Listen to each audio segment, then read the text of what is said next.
Bonjour, bonjour à tous, bienvenue à ce 8e épisode de la série Erreurs courantes de syntaxe et de prononciation faites par les Français. Vous y verrez aussi une petite rectification, il y a quelqu'un qui m'a signalé une erreur dans ce que je disais avant, je disais faute numéro 1, il aurait fallu que je dise faute numéro 1.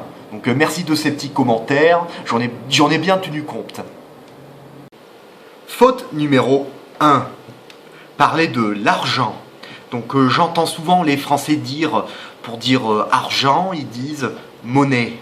Alors pour nous les Anglais, si on dit monnaie, ça ne veut pas dire l'argent, ça veut dire l'artiste monnaie.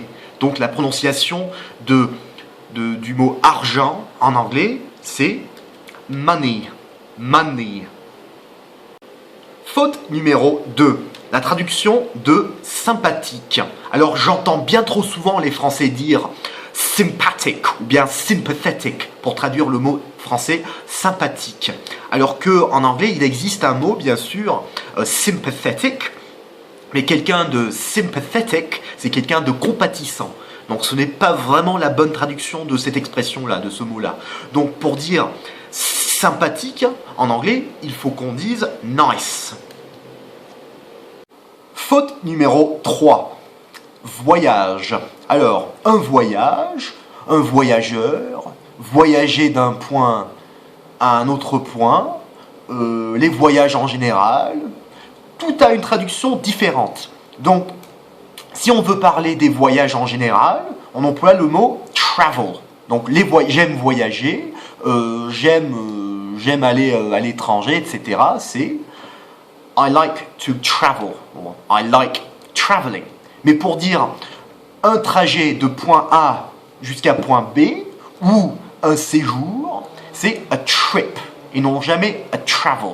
Donc, les voyages en général, travel, un trajet ou un séjour, trip. Faute numéro 4. Je suis responsable de. Je m'occupe de. On ne dit jamais I am responsible of. On dit toujours, I am responsible for. Je m'occupe de la maintenance, je suis responsable de la maintenance, c'est soit I am responsible for maintenance, soit I deal with maintenance. Faute numéro 5. La différence de l'emploi du mot mail en anglais et en français. Alors, mail en français, ça veut dire un courriel ou un email. Alors qu'en anglais, mail, ça veut dire uniquement le courrier classique, le courrier qui part par voie postale. Donc si on veut parler de mail en anglais, alors on dit email et non jamais mail. Parce que, surtout avec les Américains, parce que pour eux, mail c'est uniquement le courrier qui part par voie postale. Faute numéro 6. Est-ce que vous avez de la place? J'ai de la place.